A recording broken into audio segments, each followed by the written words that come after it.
gosh, the music turns me on. There's a lot of information that can be gathered with regards to fish keeping.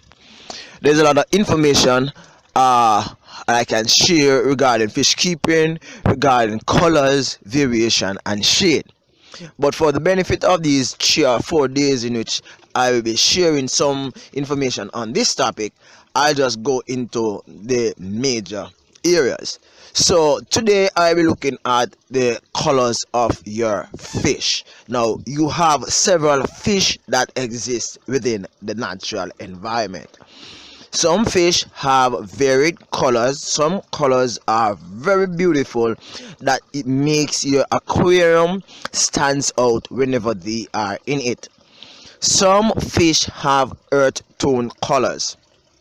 Although they have earth tone colors, they still have varied colors within their earth tone colors that you have to look at very carefully to actually observe. For example, let's look at convict, white convict. Have you ever looked at the white convict cichlid closely? Did you know that the white convict cichlid has not only white on it, but it has some greenish, yellowish colors on its fin? The color variation speaks a lot to the species of the fish. For example, the male and the female white convict, you can tell them by some different markings on the side.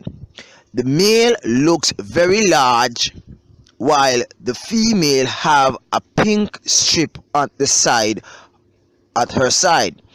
A cichlid, which goes over 13 inches or more, depends on the environment in which it has been placed in. Jack Dempsey has several colors, and it's difficult for someone who not knowing about Jack Dempsey to actually identify the male and the female. The color variation of the Jack Dempsey fish is different when it comes on to the male and the female. The male have a different pattern than the female.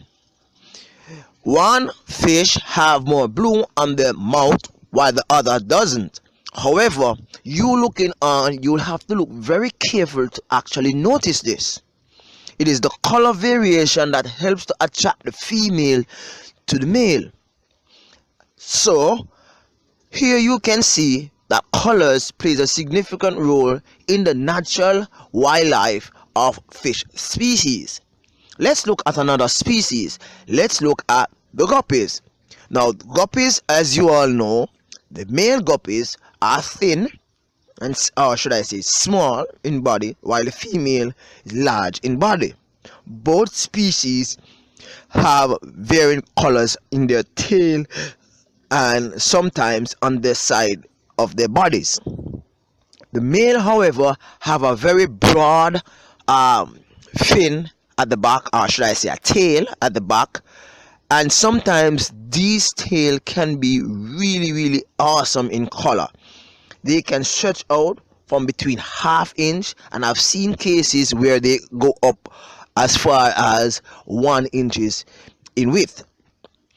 Guppies use these colors so as to attract the females, right? Although the males tend to be aggressive and usually rushes to the female for mating, but this is also something that stands out to say that I am mature and I am ready to mate.